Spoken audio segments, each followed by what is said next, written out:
Perkembangan teknologi sampai dengan saat ini telah banyak menghasilkan produk-produk yang memudahkan manusia di berbagai bidang. Salah satunya adalah komunikasi. Media sosial sebagai salah satu produk kemajuan teknologi komunikasi yang ada saat ini telah memudahkan kita dalam berinteraksi, mendistribusikan informasi kepada orang lain tanpa harus bersusah payah memikirkan jarak, ruang, dan waktu. Kemajuan teknologi harus seimbang dengan pemahaman kita akan etika dan hukum yang berlaku dalam pemanfaatannya. Kecerdasan para pengguna media sosial sangat diuji. Tidak sedikit pengguna terperosok dalam memanfaatkannya hanya karena berita tersebut belum terverifikasi kebenarannya. Sudahkah kita mampu menggunakan media sosial secara bijak? Sudah terukurkah dampak terhadap profesi dan organisasi atas setiap informasi yang kita distribusikan? Tepatkah media sosial kita gunakan untuk menyelesaikan sebuah masalah atau malah memperuncing sebuah masalah? Sudah tidak ada lagikah sarana untuk berkomunikasi secara baik sesuai dengan ketetapan yang telah ditetapkan di masing-masing organisasi? Ataukah media sosial sudah menjadi sarana yang sangat baik untuk dapat membangun sebuah penyamaan persepsi atas banyaknya perbedaan? Dan seberapa mampukah media sosial dapat mewujudkan tujuan dari setiap penggunanya? Undang-Undang Informasi dan Transaksi Elektronik yang disingkat dengan Undang-Undang ITE adalah undang-undang yang mengatur tentang informasi serta transaksi elektronik atau teknologi informasi secara umum.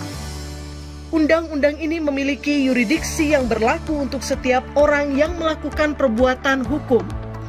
Sebagaimana diatur dalam undang-undang ini, yang memiliki akibat hukum di wilayah hukum Indonesia dan atau di luar wilayah hukum Indonesia dan merugikan kepentingan Indonesia.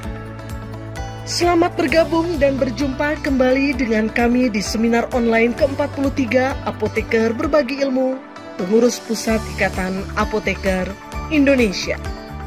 Rabu 29 Juli 2020, Pengurus Pusat Ikatan Apoteker Indonesia ingin mengajak sejawat pengurus dan anggota untuk bersama-sama mempelajari lebih dalam tentang perbedaan pendapat dalam berorganisasi, etika bermedia sosial, Undang-Undang ITE, dan pelanggaran Undang-Undang ITE yang akan dibawakan oleh keempat pemateri kita pada siang hari ini yang luar biasa. Mereka adalah H. Ganjar Pranowo SH MIP, Dr. Muhammad Sulhan SIP MSI, Teguh Arifiyadi SH MH, AKBP Dr. Iman Imanuddin SH SIK MH. Keempat materi yang sangat menarik akan dikupas tuntas oleh para pakar yang tentunya akan memberikan manfaat secara baik untuk kita bersama. Sebelum kegiatan dimulai, izinkan kami menyampaikan tata tertib yang harus ditaati peserta selama kegiatan berlangsung. Sejawat wajib menonaktifkan mic dan kamera selama kegiatan berlangsung. Sejawat dipersilahkan mengajukan pertanyaan dengan menuliskannya pada Q&A. Selama acara berlangsung, host akan mematikan mikrofon dan kamera. Saat acara selesai, semua kamera akan diaktifkan kembali. dan sejawat wajib mengikuti kegiatan sesuai dengan waktu yang telah ditetapkan. Tiba waktunya seminar akan segera dimulai. Kita sambut moderator, Apoteker Dr. Andes Mas Rizal Ahmad Syarif, yang akan memandu acara kita pada siang hari ini. Kepadanya disilahkan.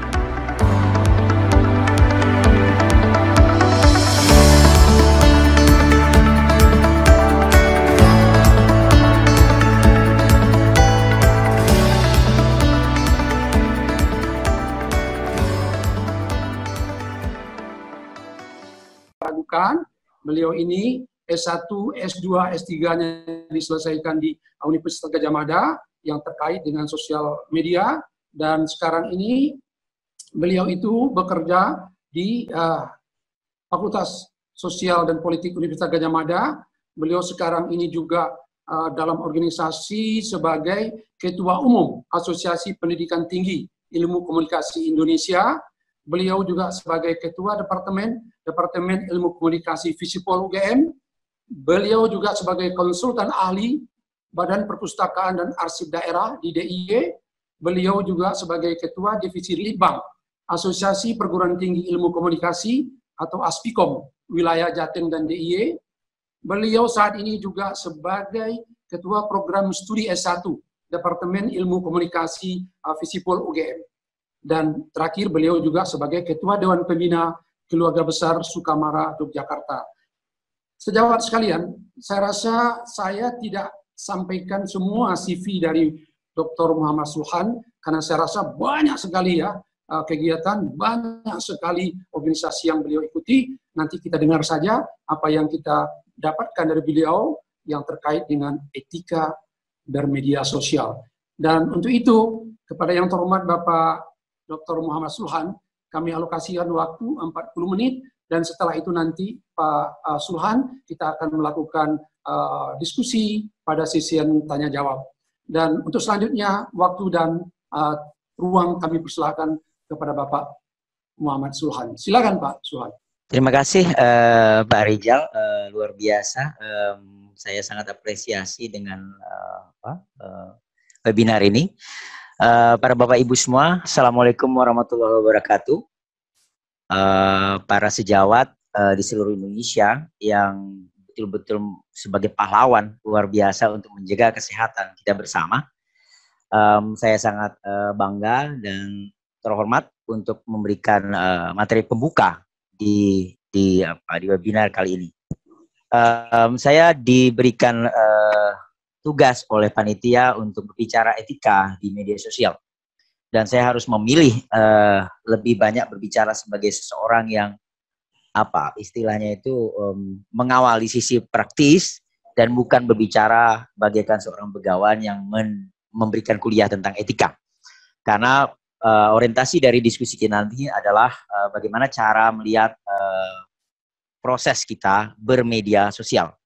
Jadi saya ingin memulai dengan sebuah upaya untuk menghubungkan antara kedewasaan bermedia sosial dengan menjaga akal sehat kita agar kita tetap menjadi seorang yang waras di tengah luar biasa. Kalau orang bilang sekarang itu pandemi Covid, sebenarnya kita sedang bermasalah dengan infodemik. Jadi ada pandemi informasi yang luar biasa, yang sebenarnya jauh lebih berbahaya daripada pandemi Covid. Bukan untuk menafikan pandemi saat ini, tetapi pandemi Covid disertai juga dengan sebuah pandemi lain yang sebenarnya sangat mengancam kita semua. Apa itu Bapak Ibu semua? Yang saya ingin sampaikan adalah betapa fakta dan peristiwa menunjukkan bahwa begitu banyak orang yang kemudian secara tiba-tiba terkaget-kaget karena begitu jari-jarinya bermain di gadgetnya masing-masing, begitu jari-jarinya mengungkapkan perasaannya yang dia pikir itu biasa-biasa saja, ternyata itu berimbas kepada ketersinggungan orang lain, ketersinggungan kelompok, dan ketersinggungan siapapun yang membuat kemudian perkara bermedia sosial ini menjadi sangat-sangat unik dan kompleks gitu ya. Nah, Bapak Ibu semua, sangat unik dan ironis tentu saja ketika kita melihat Facebook itu berupaya membuat statement